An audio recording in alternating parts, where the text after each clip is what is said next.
Beleza, tranquilo. Para satisfação conhecer o senhor.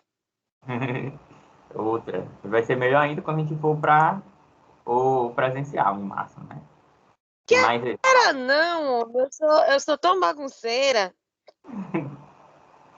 aluno bagunceiro que é bom, que é aluno bagunceiro é que faz as coisas de fato. E às vezes, né?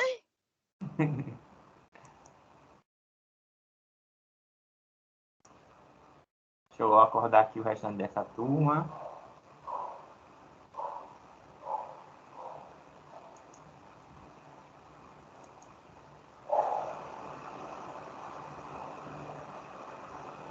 Vou colocar aqui meus slides.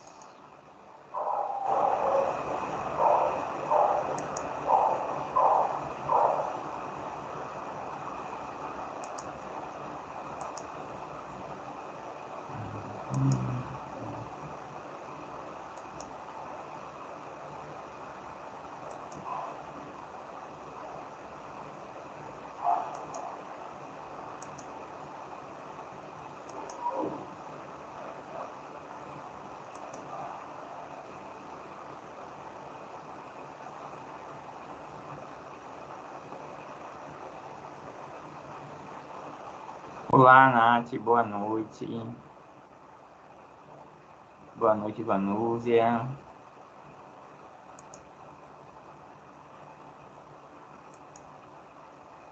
O pessoal do time ainda não apareceu ninguém, rapaz.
Pronto, eu já vou começar. Deixa eu colocar aqui o Teams para gravar.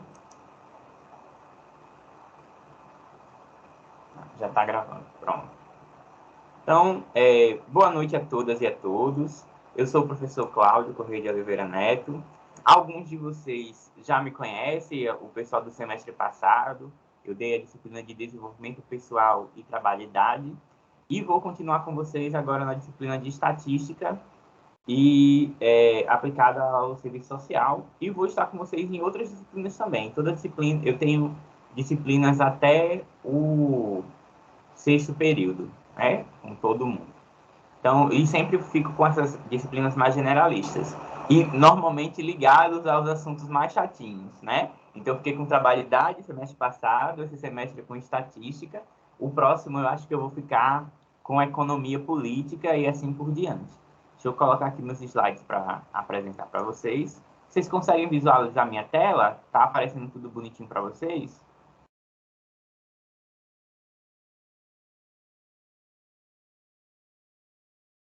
Ótimo. Então, deixa eu colocar aqui a apresentação. Então, na aula de hoje, a gente vai tentar, na verdade, explicar o que vai ser esse curso, o que a gente vai fazer durante essa disciplina e vamos introduzir já uma pequena discussão sobre os institutos de pesquisa, né? A gente vai conhecer dois institutos de pesquisa hoje, que é o IBGE e o INEP, tá bom? Então, o que vamos aprender nesta aula, nessa disciplina?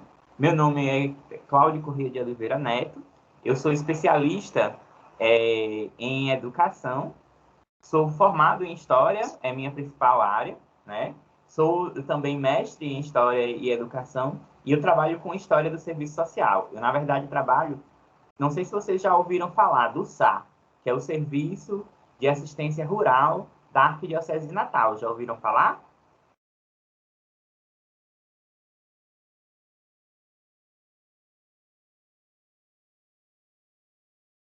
Bem, Eu ouvi o falar. Oi? Eu nunca ouvi falar, não. Pois é, depois eu explico para vocês bonitinho o SAR. O SAR foi foi os precursores do serviço social aqui no Rio Grande do Norte, né? A Igreja Católica, na década de 30, começou um trabalho de caridade e depois se tornou um trabalho de serviço social. E esse trabalho de caridade, que foi organizado por uma coisa que ficou conhecida como Movimento Natal, que revolucionou a igreja e inclusive influenciou um documento importante que é o Concílio do Vaticano II, que fez toda uma transformação dentro da igreja e foi inspirada no movimento de Natal, que deu início aos primeiros cursos de serviço social no Brasil, né? E tudo começou por aqui, por Natal. E eu, enquanto historiador, pesquiso justamente a atuação do Serviço de Assistência Rural da Arquidiocese de Natal.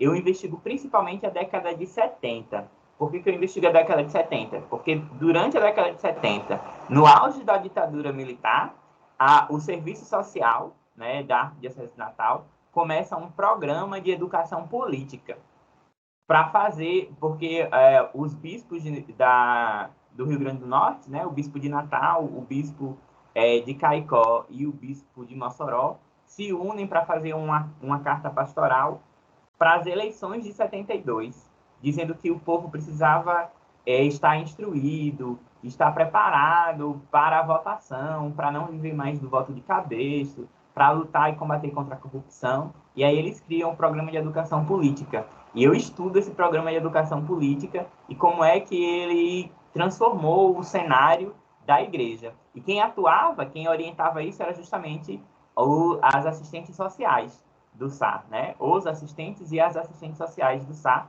que organizavam todo esse mutirão que promoveu criação de escolas, criação de creches, fez uma própria reforma agrária na igreja do Rio Grande do Norte, criando as colônias agrícolas de Punaú e de Emaús, que hoje em dia são o distrito de Punaú, se não me engano, no município de Rio do Fogo, e o bairro de Emaús, lá em Parnamirim, surgem dessa ação da Igreja Católica.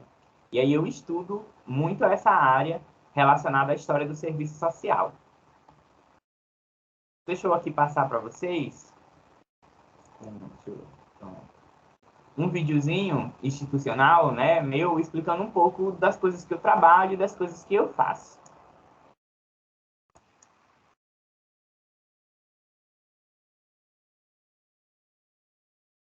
Essa daqui é a minha empresa, né? Eu tenho uma empresa de consultoria, onde eu trabalho fazendo projetos de pesquisa, projetos de ação social e etc. Eu ganho dinheiro com isso, fazendo projetos e vendendo, né, para a área social, né? E aqui é um pouco das ações que eu faço, né? Aí aqui é o meu portfólio, o que eu pretendo fazer com a minha empresa, que é muito mais ligada também às questões do patrimônio. Aí aqui, esse vídeo está desatualizado, esse ano eu vou fazer 12 anos de trabalho de campo, né? Esse vídeo aqui já faz uns 2 anos que eu fiz ele. Aqui foi um dos meus primeiros trabalhos, né? Eu não sei se vocês conhecem, o Centro de Lançamento da Barreira do Inferno, que fica ali na Rota do Sol, né? De um lado fica o Centro de Lançamento da Barreira do Inferno e do outro fica o Centro de Cultura Espacial e Informação Turística. Eu trabalhei na primeira fase do CCIT, né? Eu fui contratado pela Agência Espacial Brasileira para fazer parte dessa primeira fase, que é o que a gente chama de construção da narrativa, onde a gente está construindo como é que a gente vai contar a história do Centro de Lançamento da Barreira do Inferno. E não é à toa que existe esse CCIT, né? É porque a Agência Espacial Brasileira ela sofre com um problema muito grave de falta de pessoal. de pessoal qualificado para compor os quadros de funcionário. E aí eles começaram um projeto de criar esses centros por todo o Brasil para estimular a captação de pessoas, no sentido de fazer com que as pessoas se interessassem pela discussão da corrida espacial, pela discussão da engenharia aeroespacial. E aí eu participei da primeira fase.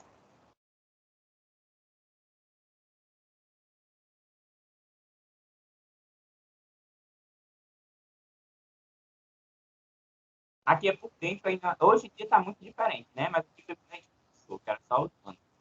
Aí a gente trabalhou também no processo de restauração. Esses foguetes que estão aqui tudinho são foguetes que iam ser jogados no lixo, né? Eram carcaças. E aí a gente conseguiu fazer todo o processo de restauração e colocar para exposição. Esse daqui já é outro trabalho que eu desenvolvi no Ministério Público do Trabalho do Rio Grande do Norte, né? Na MPT da 21ª Região. Aqui é uma exposição que a gente organizou. Eu cuido também de arquivos, né? E aí, entre eles, quando eu fiz o trabalho do CCIT, aí viram, gostaram do trabalho e me convidaram para trabalhar no Ministério Público do Trabalho para criar essa exposição, né? Que ficou bem bacana. Até hoje tem ela lá.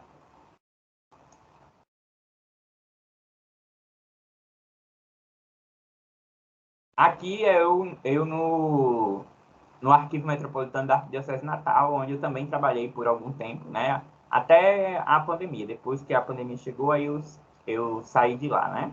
Aí, no Arquivo da Arquidiocese de Natal é onde fica guardado boa parte da história lá do serviço de assistência rural, né? E fui mexendo na documentação do serviço de assistência rural que eu descobri o programa de educação política e resolvi começar a pesquisar ele no Oh, meu mestrado. desculpa. Oi. Desculpa lhe atrapalhar. Não, Eu sei que eu não sou a única, mas a apresentação não tá aparecendo, não, não tá cara. aparecendo para vocês, né? Espera aí. Não, assim, eu acho que ninguém teve coragem de dizer, mas às vezes talvez é só uma foto do perfil. Vocês estão pelo celular ou pelo Eu tô. computador? Não sei o resto do pessoal. Pelo celular fica difícil de ver, mas eu vou pegar o Eu link. também tô pelo telefone, não tô pelo computador, não. Aí tá tudo preto. Tô É, vendo nada. pelo celular dá esse problema. Espera aí, deixa eu pegar no YouTube e colocar o link para vocês. Aí depois vocês assistem. Bonitinho.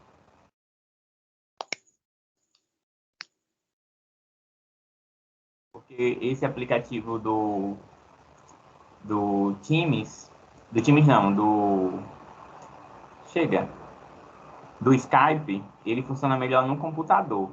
Mas a gente usa ele porque, ao contrário do Meet, a gente pode ficar mais de uma hora aqui, entendeu? A gente não vai precisar ficar mudando de sala sempre. Mas ele tem esse problema. No computador roda bonitinho, mas no celular às vezes não aparece.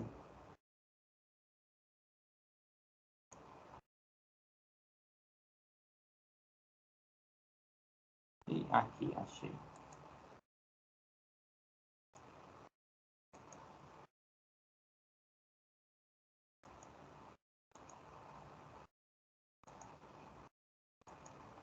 Eu coloquei no chat o link. E também no chat já tem a apresentação para vocês baixarem também em PowerPoint, tá? Então deixa eu voltar aqui.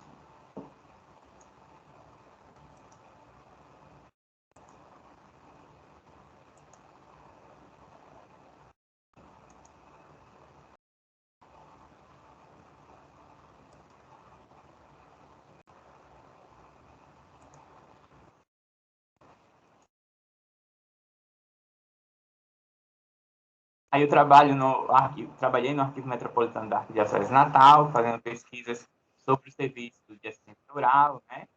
Preparo também exposições que eu gosto. Vocês vão ter uma amostra da minha exposição. Essa exposição que eu estou mostrando aqui no vídeo, que é a exposição O Sal da Terra, a gente vai trazer ela para a Semana de Serviço Social, tá? Então, eu acho que a gente vai fazer a semana de serviço social no finalzinho do semestre. E aí, no finalzinho do semestre, vocês vão ver essa exposição que é bem interessante. Ela tem realidade aumentada. E eu peguei as principais ações do serviço social, do serviço social da Arquidiocese Natal. Então, lá tem algumas fotos dos assistentes sociais organizando as marchas pela Constituinte de 88. Tem foto deles participando de negociações para impedir a inundação do município de São Rafael.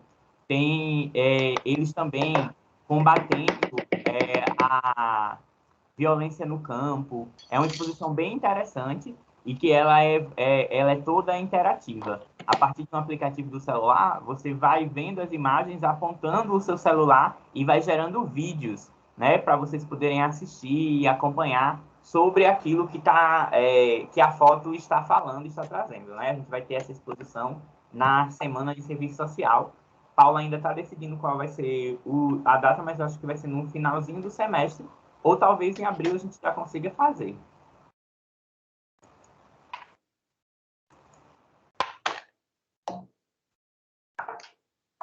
Aí aqui também é parte da exposição, mas já é outra, de bens culturais da igreja, que vamos fazer. Aqui é outra parte, eu dando meus cursos, que é outra das minhas renda.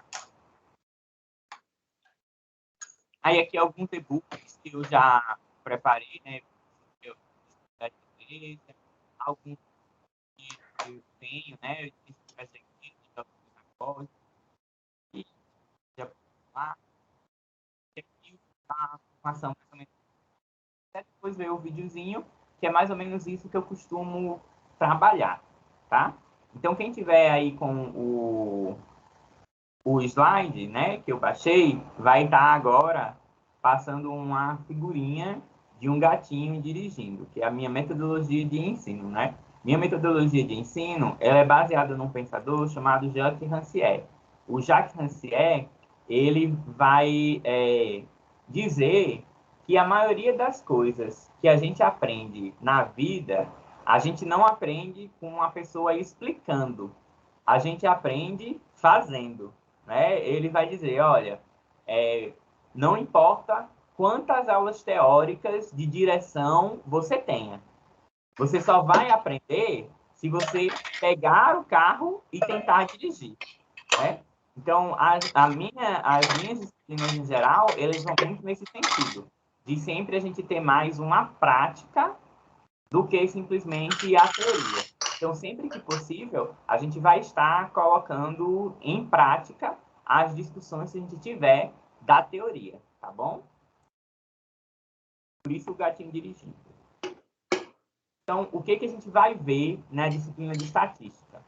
A gente vai ver os conhecimentos básicos sobre estatística, a construção de elementos necessários à prática da produção e da análise de dados, e a fundamentação para a atuação do profissional no âmbito da pesquisa, quanto na intervenção profissional do serviço social, ou seja, a gente vai aprender como é que a gente coleta a pesquisa lá no campo, como é que a gente trata esses dados e como é que a gente interpreta eles, tá? Tanto que uma das atividades avaliativas será justamente essa coleta de dados, tá bom? Então, Newton!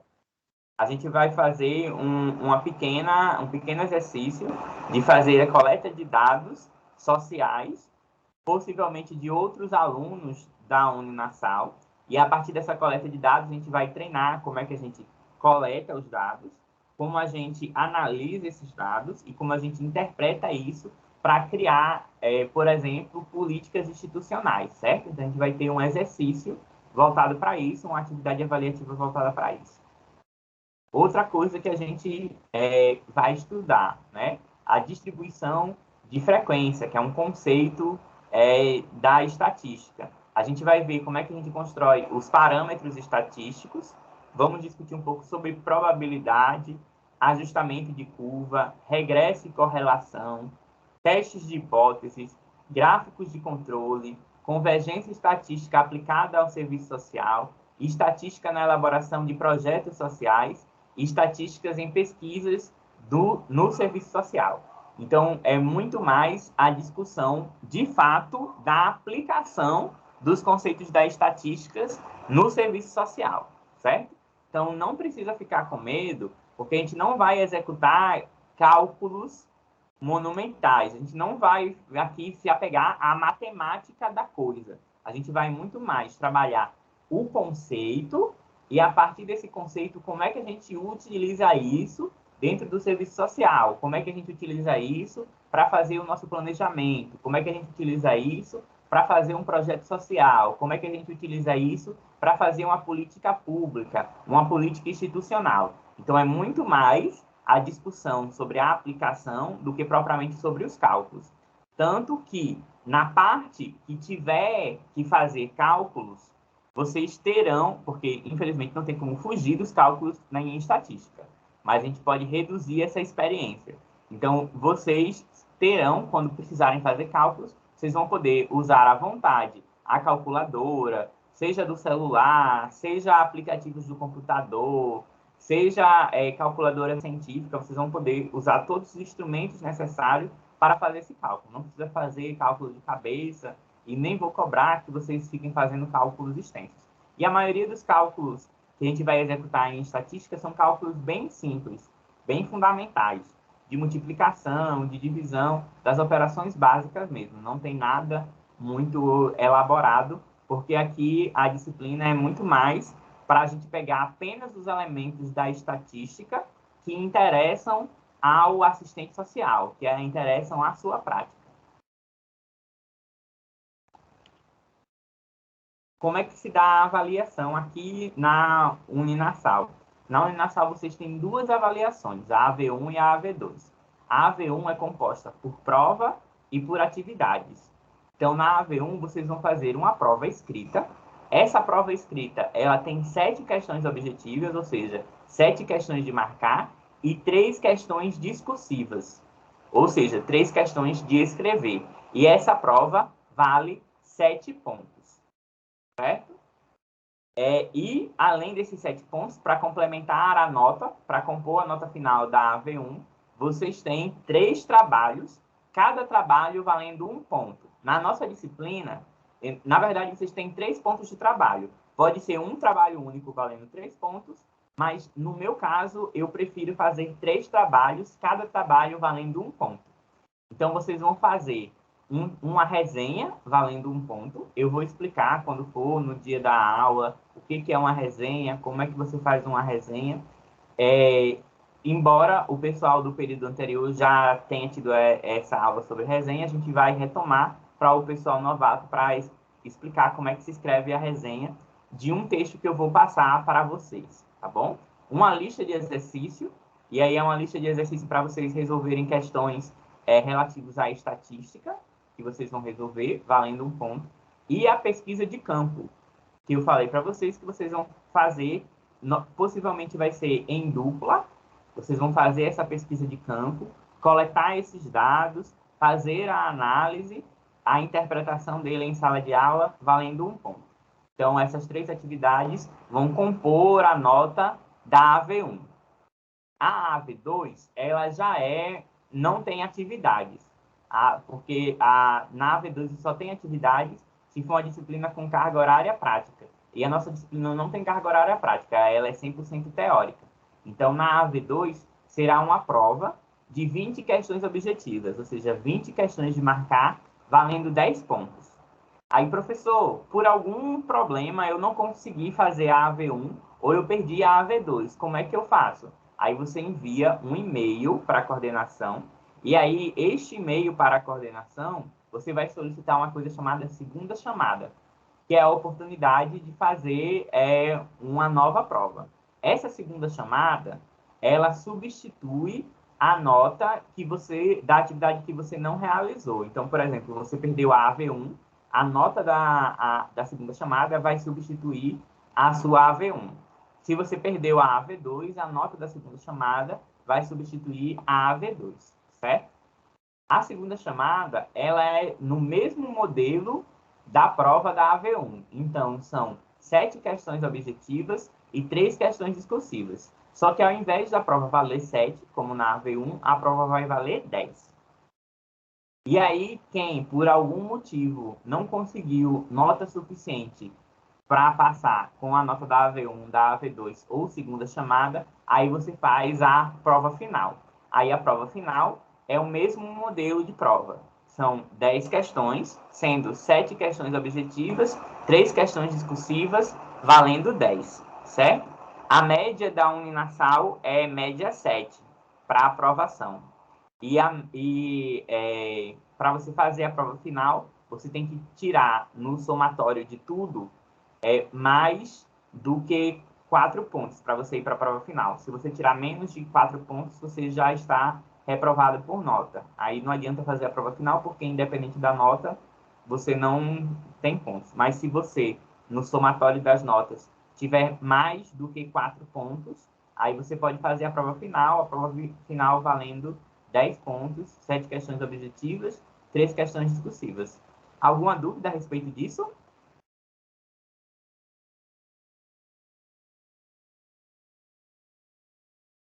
Tudo tranquilo? Posso continuar?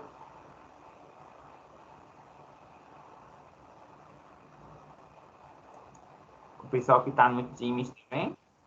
Ótimo. Então, bora lá. Agora a gente vai conhecer um pouco de algumas instituições estatísticas. Mas antes disso, deixa eu colocar para vocês um pequeno joguinho para ver se vocês conhecem um pouco sobre o Brasil, certo? Esse jogo aqui traz alguns dados do censo do IBGE de 2014. Eu vou colocar aqui no chat para vocês e vou dar um tempinho para vocês resolverem essas questões, tá bom?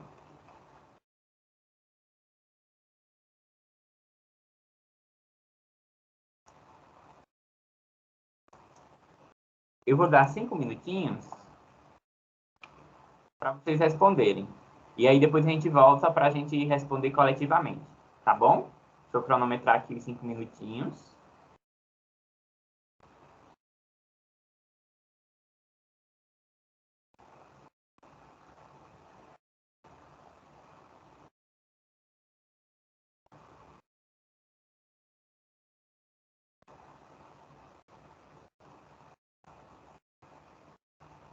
Pronto, valendo os 5 minutinhos.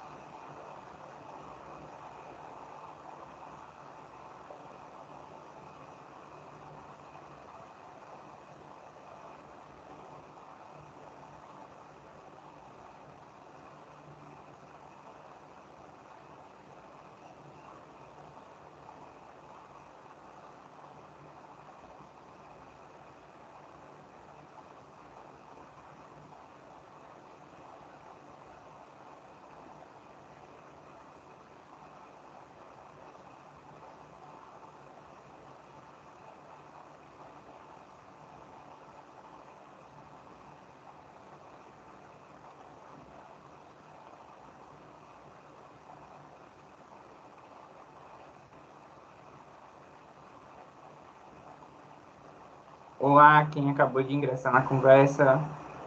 Quem acabou de ingressar, a gente está fazendo agora, respondendo umas perguntas de um joguinho.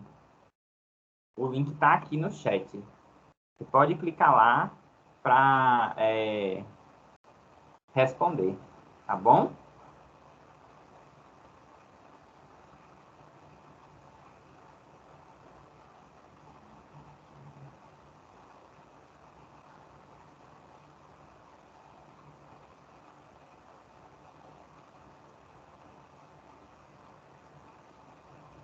Pessoal que está ingressando agora na conversa, a gente está fazendo um pequeno joguinho, certo? Respondendo a questões de um pequeno joguinho. Vou colocar aqui novamente o link. Você clica aí para responder e daqui a pouco a gente vê.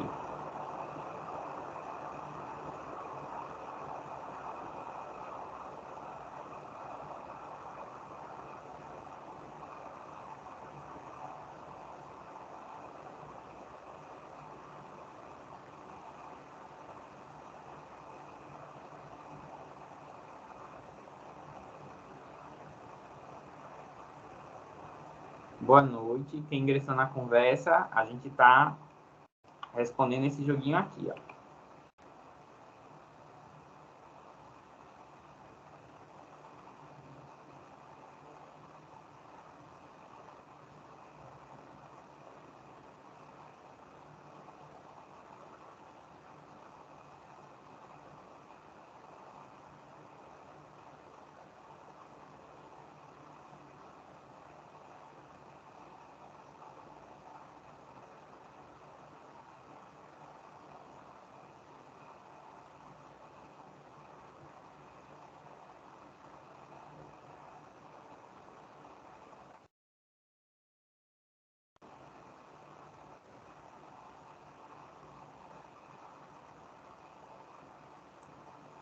Neste link, vixe, esse link deveria abrir também no celular. Eu testei hoje cedo, mas não tem problema não.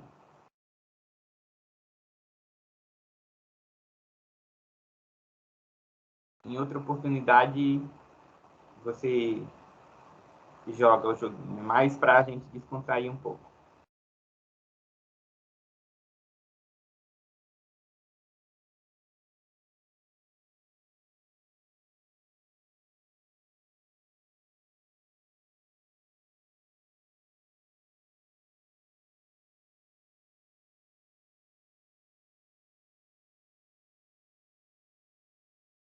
Um minuto para acabar o tempo do jogo. E a gente tentar ver aqui as respostas.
Pronto? Vamos lá tentar ver as respostas?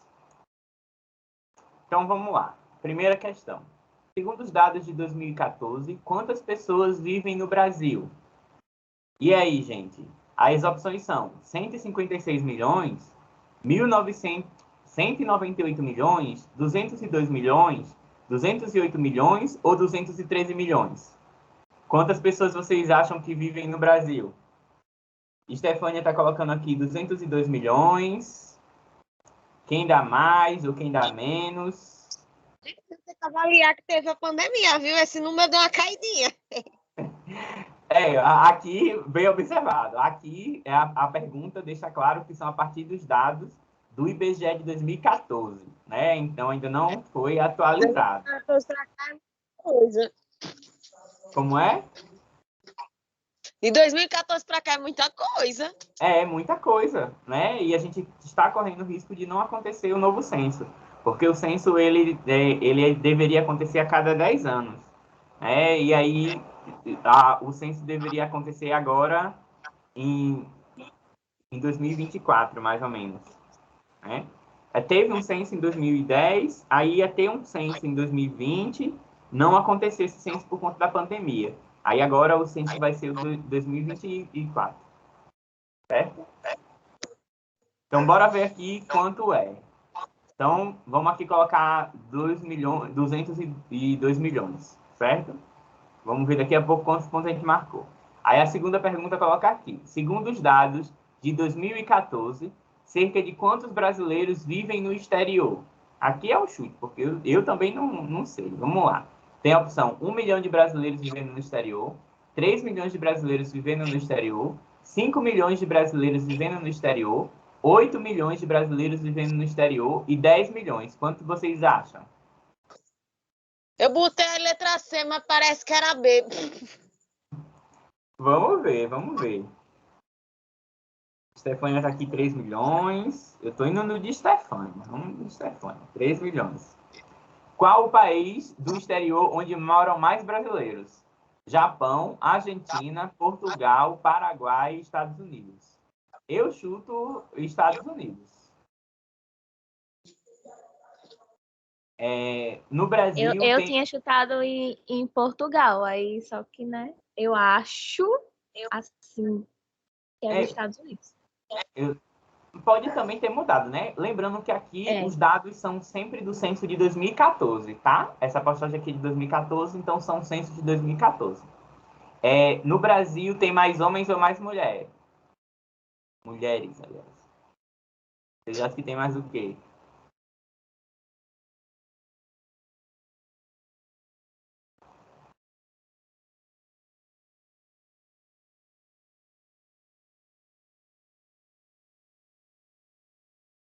Eu também estou achando que mulheres. Vamos colocar aqui. A maioria da população brasileira é de qual cor ou raça? Ou melhor, ela se define por qual cor, né? A maioria da população brasileira ela se identifica como branca, como negra, como pardo, asiático ou indígena.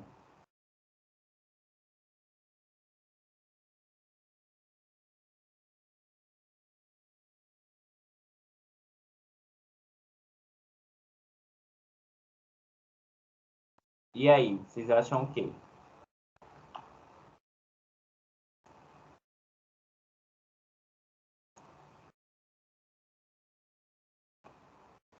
Eu também acho que a maioria da população deve se considerar branca. Embora não o seja, né? A maioria da população brasileira tem que idade? De 0 a 9, de 10 a 18, de 20 a 59 ou mais de 60 anos? Vocês acham que a maioria da população tem que idade?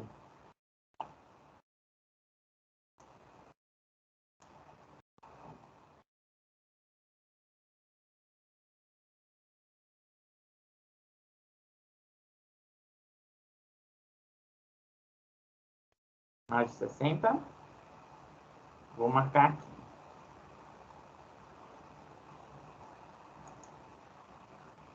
Mais de 60. A maioria da população brasileira pertence a qual religião? Católica, evangélica, espírita, umbanda ou candomblé?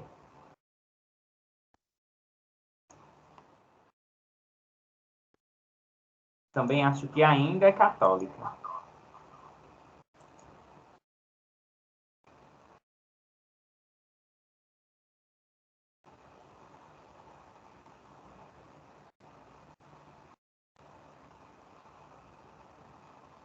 Então, deixa eu ver aqui.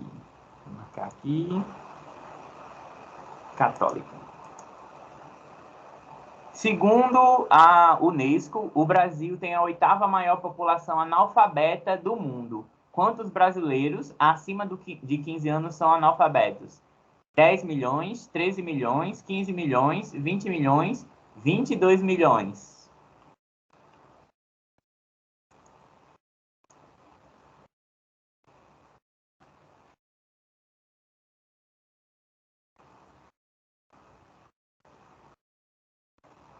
Stefania está chutando 13 milhões. Vamos lá. Eu acho que 15, viu? Eu vou chutar 15.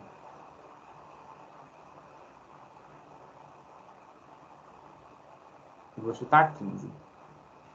A maioria da população brasileira pertence a que classe social? Classe A, B, C ou D ou E?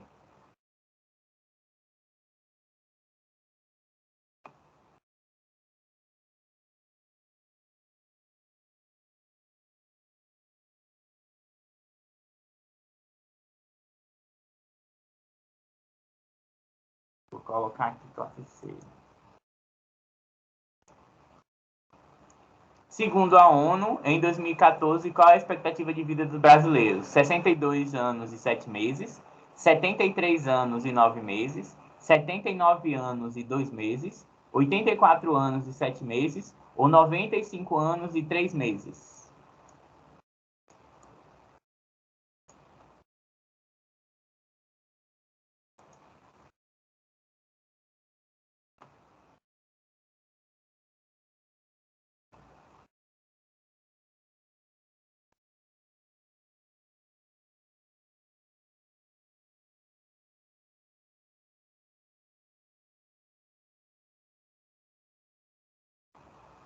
Stephanie está chutando 79 e 2 meses.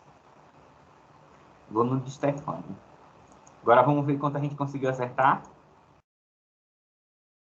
Olha lá, acertamos a primeira, 202 milhões, segundo o censo de 2014, né? E aí, observe o quanto é importante essa questão de estatística e desses dados. Veja só, esses dados aqui que a gente está utilizando, que são os mesmos dados que estão sendo utilizados para dimensionar o programa de vacinação nesse momento, são dados de 2014. Ou seja, vai fazer 10 anos desses dados, né? Então, quer dizer que eles, obviamente, estão defasados, porque de 2014 para cá já nasceu muita gente, já morreu muita gente. Então, veja, estamos baseando nossa política pública de vacinação em dados vencidos, né? Então, veja aí já o primeiro passinho da importância das estatísticas, né? E aí a gente acertou 202 milhões. Aí a segunda pergunta a gente acertou também, né? Segundo os dados de 2010, cerca de quantos brasileiros vivem no exterior? 3 milhões. O país onde tem mais brasileiros morando, né? Os Estados Unidos, né? Com 1 milhão e 200 mil brasileiros. Dados de 2008, ou seja, também são dados que estão defasados. A maioria da população brasileira, segundo os dados do IBGE de 2012, é majoritariamente feminina, né? A maioria da população é feminina. A maioria da população brasileira se define ou se percebe enquanto brancos, né? Então, segundo o censo de 2010, que foi o último censo realizado, os brancos autodeclarados compõem cerca de 45,9% da mesma, somando cerca de 93 milhões de brasileiros. No censo de 2010, 43,1% da população nacional se autodeclarou como sendo pardas e os negros se declararam, que compõem 6,3% da população apenas, que se considera negra. E aqui é interessante esse dado, né, para a gente já entender um pouco das dinâmicas étnico-raciais que cercam o Brasil. Então, veja, quando a gente vai fazer o censo do IBGE, a autodeclaração, ou seja, a maneira como as pessoas se veem, é majoritariamente branca. E aí aconteceu um fenômeno interessante, promovido pelas cotas raciais, porque houve um momento em que, pela primeira vez, o número de pessoas que se autodeclaravam negros aumentou, né? E está tendo, progressivamente as pesquisas estão mostrando, que todo ano mais gente se autodeclara negra. Isso porque o movimento negro, né, o movimento afrodescendente no Brasil, tem se fortalecido muito. E isso por conta das políticas afirmativas e outras coisas que vêm acontecendo, né, principalmente mudanças culturais com a valorização dos cabelos afro, né, com uma maior presença de representantes afro-brasileiros na televisão, no cinema, nas novelas, nos filmes, na música. Tudo isso tem contribuído para que cada vez mais pessoas se reconheçam enquanto pessoas negras, né? Então, isso também são dados interessantes que a gente consegue coletar do censo, né? Então, é interessante a gente pegar esses dados, essas informações e de pensar essa questão, né? Então, vamos voltar aqui. Aí erramos um aqui. A maioria da população brasileira está na idade de 20 a 59 anos. Então, é interessante a gente ver isso, né? A maioria da população está, na verdade, na idade de trabalho. E isso é uma mudança estatística, porque na década de 90, a maioria da nossa população era formada por crianças e adolescentes. E agora, a nossa população está em uma nova pirâmide etária, a gente vai estudar um pouco sobre as pirâmides etárias ainda, está numa pirâmide etária adulta, onde a maioria da nossa população é uma população que está em idade de trabalho, mas ela está caminhando para virar uma pirâmide etária, que é uma pirâmide etária de idosos majoritariamente, né? Então, a gente está caminhando para que a maioria da população tenha mais de 60 anos. Acertamos também aqui da religião, né? A maioria é de religião católica. Errei aqui o número de analfabetos, né? O número de analfabetos no Brasil é de 13 milhões, assim como estava dizendo Stefânia, e eu coloquei 15 milhões. A classe, a gente acertou, a maioria da população está na classe social C, né? A maior parte da população, 54%, fazia parte da classe C em 2011. Um total de 22% dos brasileiros está no perfil de classe A e B. Erramos aqui o da expectativa de vida dos brasileiros, né? A expectativa de vida é um pouco menor, 73 anos e 9 meses. E aí, o que vocês... A nossa pontuação, né, aqui foi de 70%. Então, a gente foi muito bem. E aí, o que vocês acharam desses dados? Condizia com o que vocês estavam pensando? Alterou muita coisa?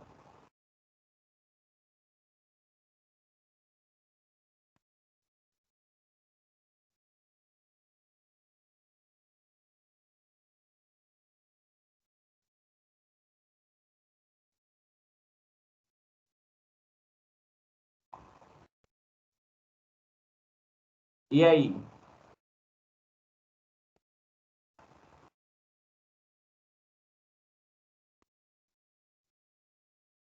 Espero que no presencial vocês sejam mais falantes. Vamos voltar aqui para os slides. Vou apresentar aqui. Olha, eu estou testando aqui pelo o meu celular e no meu celular está aparecendo os slides. Tudo bonitinho. Mas, como tem gente que não está conseguindo visualizar, eu vou colocar o link, tá bom? Vou copiar o link e vou mandar no chat para vocês abrirem o vídeo e vocês poderem escutar os vídeos que a gente vai assistir a partir de agora, tá?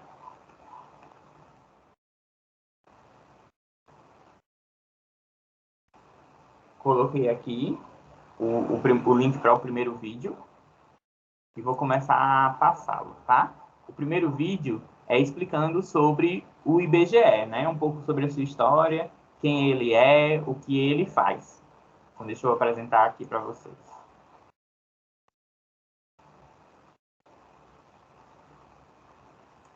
Vou colocar em tela cheia.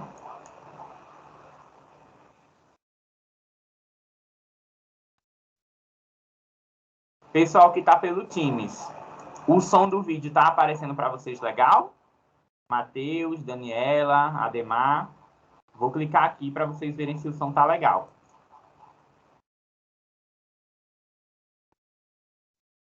E aí, conseguem ouvir bem? Ótimo, tá bom? Certo. O pessoal que está pelo Skype e não está conseguindo ver, vocês podem clicar no vídeo do YouTube e assistir, tá bom? Por lá. No meu celular tá dando tudo ok.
Geodésico só para explicar aqui, né? Geodésico é um sistema de localização parecida com o GPS. O GPS é baseado em geodésicos, né? Então são marcos que você faz no imaginários, né? Onde você vai conseguir identificar a localização por um número específico, certo?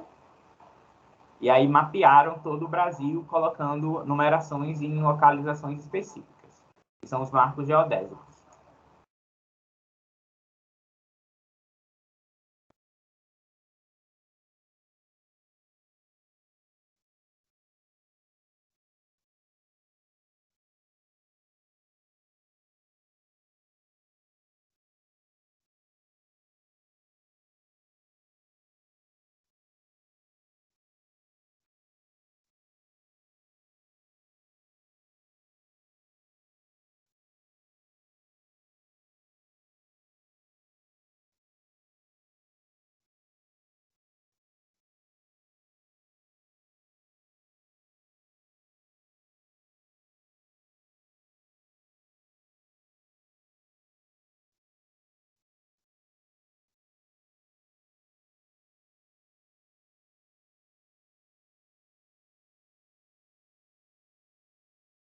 Veja que o Nordeste que a gente conhece hoje, né, não é o mesmo Nordeste dito aqui da década de 40, né? Então, na década de 40, parte do que a gente considera como Nordeste, Bahia e etc., era considerado Distrito Leste.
Porque o que diferencia o censo da amostragem, né?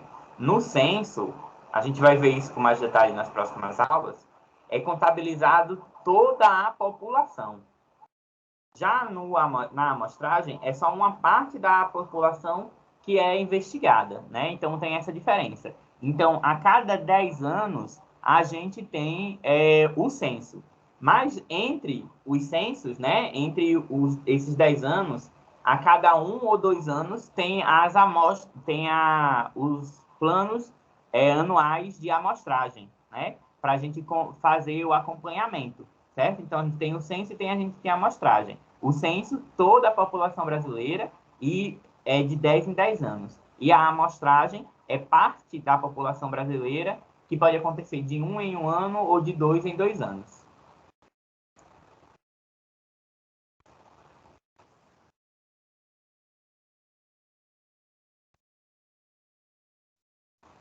Eu vou até fazer aqui o print para colocar aqui no chat do pessoal do Skype que não está conseguindo visualizar, de como era o computador.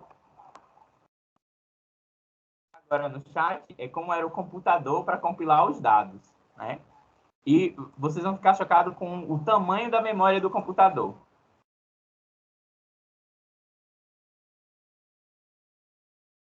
A memória dele, né? A memória dele era de 54 KB.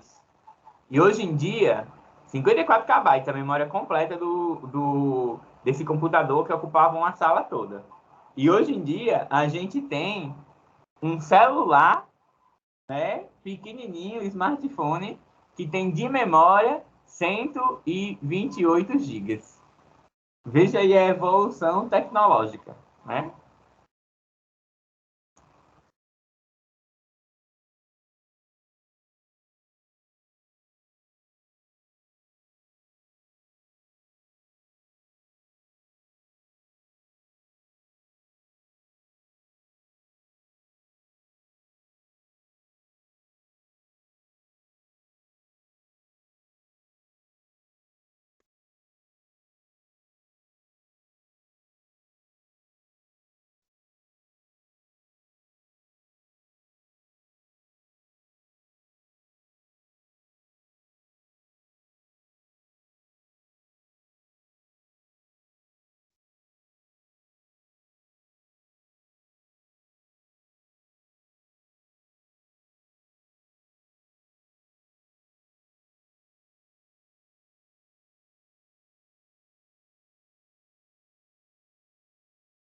Então, olha, o IBGE ele passa a ser responsável não só pelo censo em relação às pessoas, mas agora também fazer o censo em relação ao que é produzido nas indústrias, o que é produzido na agropecuária, o que é produzido no comércio e o que é produzido no setor de serviços.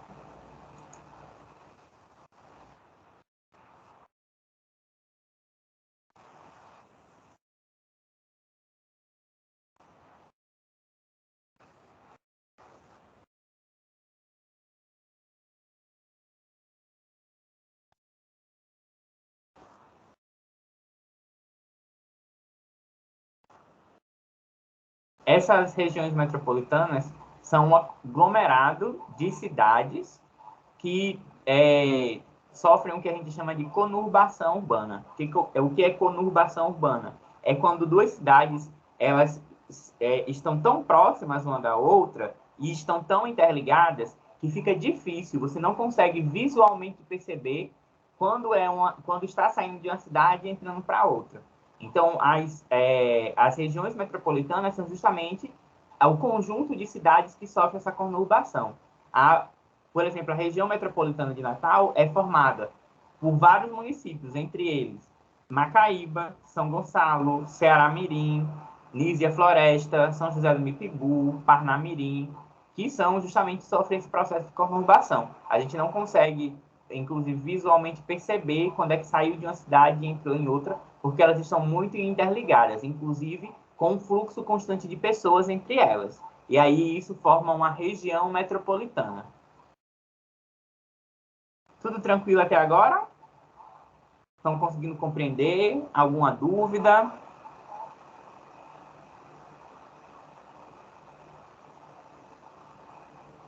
Certo. Quem cala, consente. Vou dar continuidade aqui.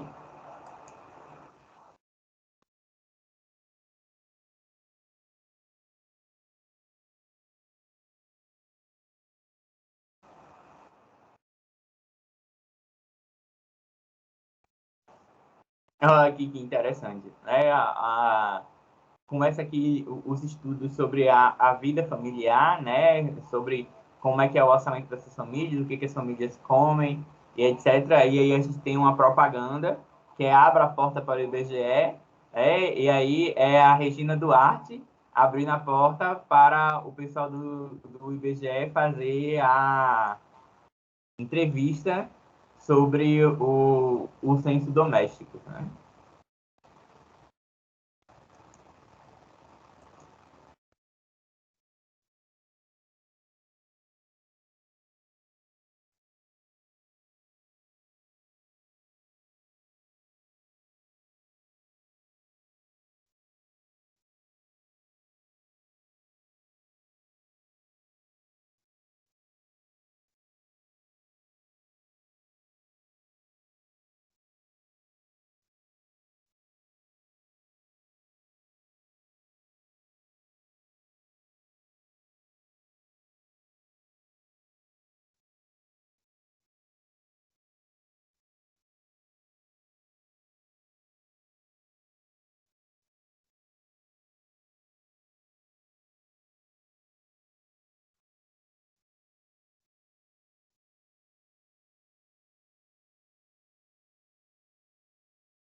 Então, e aí? O que vocês acharam do vídeo e dos dados? Tinha coisas que vocês já sabiam, coisas que vocês não sabiam? O que chamou a atenção de vocês?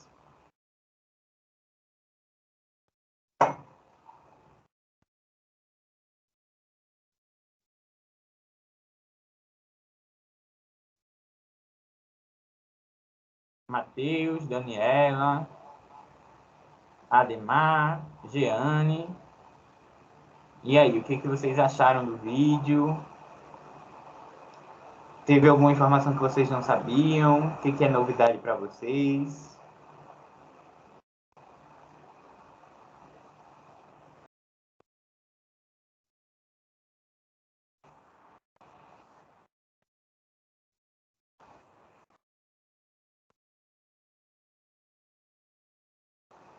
Sim, sim.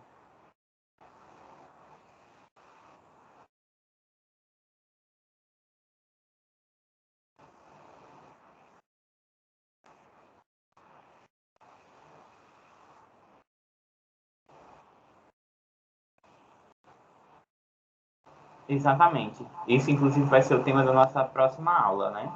A aula da próxima semana a gente vai discutir justamente o impacto disso.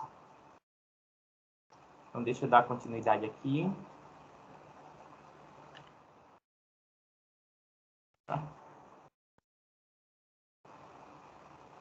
Pronto. Aqui é um pouquinho mais da história do IBGE. Deixa eu pegar aqui o link para colocar para o pessoal que não está conseguindo ver.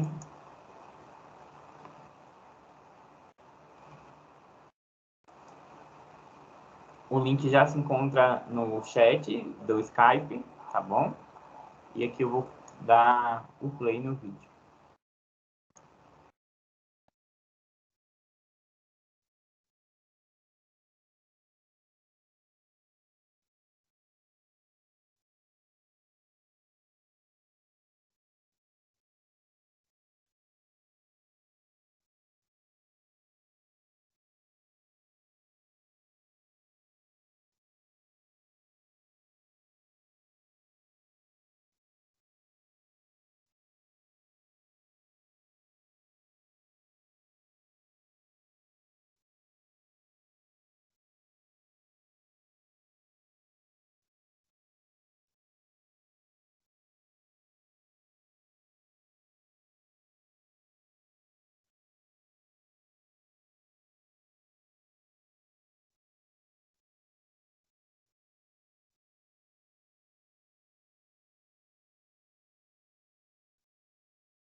Pronto, então aqui é importante para entender qual é a missão do IBGE, né?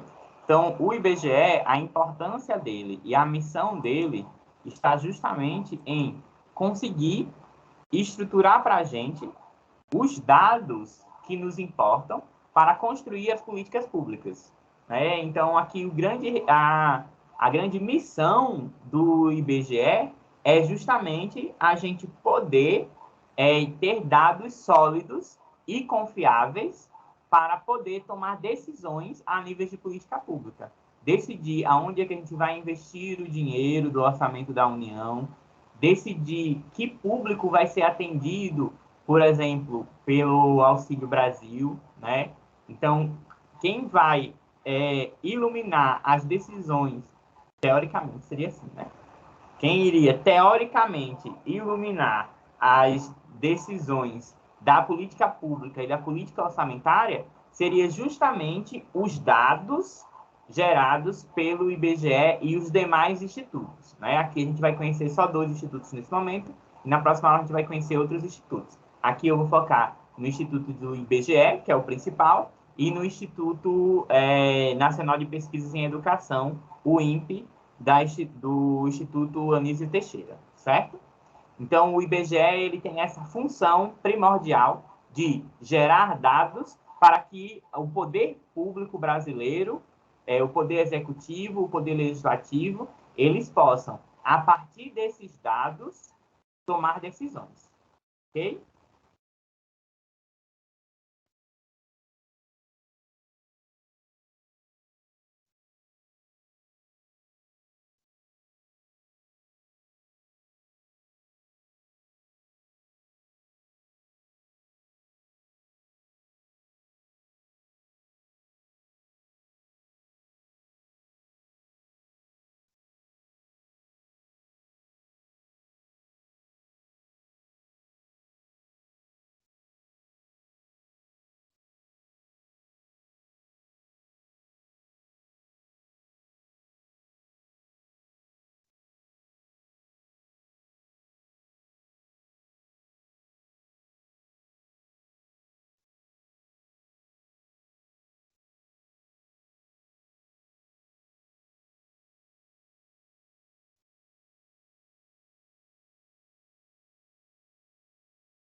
E também a principal fonte de pesquisa, né? Muitas vezes, quando a gente vai fazer um projeto, a gente precisa fornecer dados para convencer aquela pessoa que vai financiar o projeto a dar o dinheiro, né? E isso tem que sempre partir de dados. E os dados mais confiáveis são o do IBGE. Então, se você coloca o IBGE como fonte dos dados que você está utilizando para mensurar um projeto social, isso ganha um peso maior, né? Então, é importante para vocês, futuros assistentes sociais, conhecer o IBGE, conhecer o seu site, saber manejá-lo para quando vocês precisarem fazer um projeto de intervenção para solicitar verbas para alguma ação, vocês tenham dados confiáveis do IBGE para utilizar como argumento para conseguir esses recursos, certo?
eu pegar o frame certo.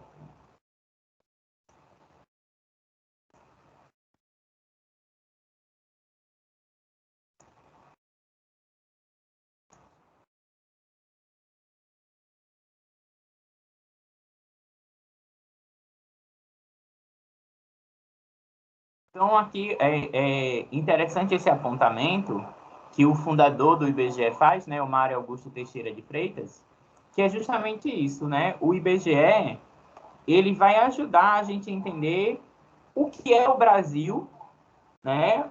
O que o Brasil tem, né? O que o Brasil é, quanto ele vale e o que ele tem que fazer. Sem esses dados, a gente não consegue avançar. A gente não sabe nem para onde a gente precisa ir, porque sem os dados do IBGE, a gente não consegue identificar quais são os problemas, aonde é que a gente precisa melhorar. Por isso que está toda essa polêmica envolvida no financiamento do IBGE, porque aconteceu um corte, né, brutal no financiamento para o censo, que deveria ter acontecido em 2020, mas não aconteceu, vai acontecer agora em 2022, e correu o risco de não acontecer o censo novamente por falta de dinheiro. E sem esse censo, a gente fica no escuro, no apagão de informações. E já podem ir anotando isso, porque isso, com certeza, é uma das questões discursivas que vai ter na prova da AV1, né? A importância do IBGE e por que é importante a gente valorizar o censo, certo? Podem ir grifar nas anotações, colocar e já ir planejando, inclusive, a respostinha. Deixa eu passar aqui para o próximo slide. O próximo slide é um vídeo mais curto, falando do censo atual, tá? Que é o censo de 2022 agora. Como é que a importância dele e como é que a gente pode ajudar na realização deste Professor, censo. com licença, poderia repetir em relação à possível questão discursiva? Sim, a possível questão discursiva é qual é a importância de se realizar o censo e qual a importância do IBGE. Vai estar mais estruturada, bonitinha, mas no fundo será isso.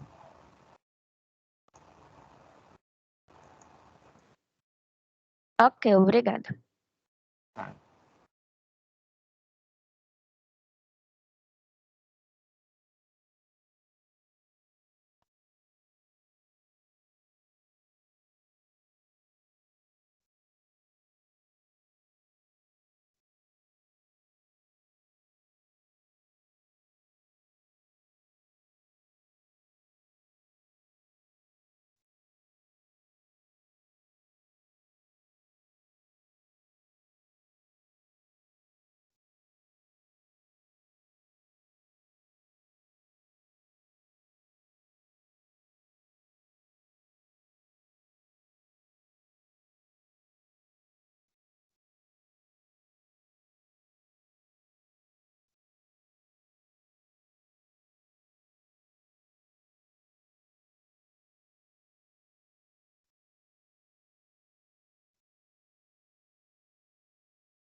esse vídeo aqui praticamente dá a resposta da questão para vocês, né?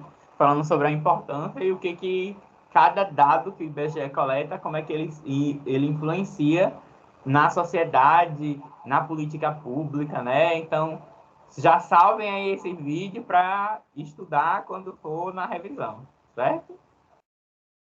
Agora que a gente já viu sobre o IBGE, para a gente poder concluir a nossa aula, vamos conhecer agora brevemente sobre o INPE, né? Que é o Instituto Nacional de Pesquisas em Educação, que é outra instituição responsável por fazer pesquisas e levantamentos estatísticos, só que enquanto o IBGE foca no geral e no econômico, o INPE ele fica dedicado exclusivamente às questões educacionais, né? Então vamos assistir esse videozinho aqui rapidinho. Deixa eu pegar aqui o link para compartilhar com o pessoal que não está conseguindo visualizar no Skype.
Então, aí vocês veem que o INEP faz um trabalho grandioso e primoroso para a coleta dessas informações, só que aplicadas para a política educacional brasileira. E aí vocês veem dois institutos de renome nacional e internacional voltadas para a coleta e análise de estatísticas que são utilizadas amplamente para resolver problemas sociais no Brasil.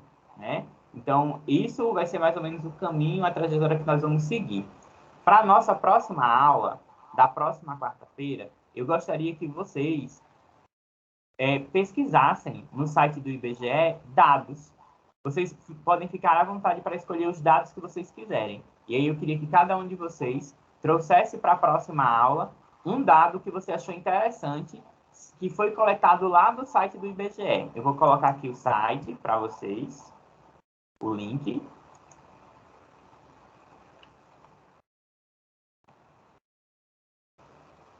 E aí eu quero que vocês vasculhem mesmo. Tirem um tempinho para ir clicando, para ir vendo o que tem, os dados. E aí o dado que você achar interessante, você vai trazer para a nossa próxima aula. Então, nossa próxima aula, ela vai começar com vocês apresentando. Se vocês quiserem fazer uma apresentação de PowerPoint, ok. Mas se vocês quiserem fazer só uma apresentação falando, não tem problema, tá? Sem precisar de PowerPoint. Então, vocês vão lá no site do IBGE, vão dar uma vasculhada neles, vão dar uma lida e ver se tem alguma informação, algum dado estatístico que vocês acham interessante para ser compartilhado na próxima aula. E aí a gente começa com o compartilhamento disso e vai discutindo outro texto que eu vou colocar para vocês também, que é um texto que discute justamente o impacto da estatística nas políticas públicas sociais. Tá bom? Então, para a nossa próxima aula, nós temos vocês vasculharem o portal do IBGE e trazerem dados que vocês consideram importantes para apresentar aqui para a gente, tá? A leitura de um texto que eu vou passar para vocês para a próxima aula. Tá bom? Ok? Alguma dúvida? Alguma questão? Tudo tranquilo? Eu fico disponível para vocês tirarem qualquer dúvida. Podem me chamar no privado para a gente conversar, para tirar dúvidas sobre o trabalho, sobre as informações. Tá bom? Então a gente vai encerrar a aula de hoje por aqui. Bom descanso a todos e até a próxima quarta.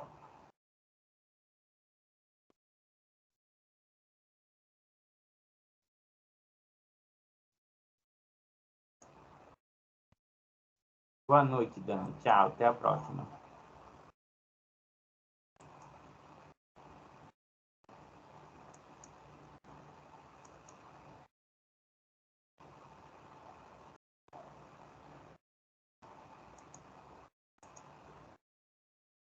Boa noite, Stefânia. Até a próxima aula.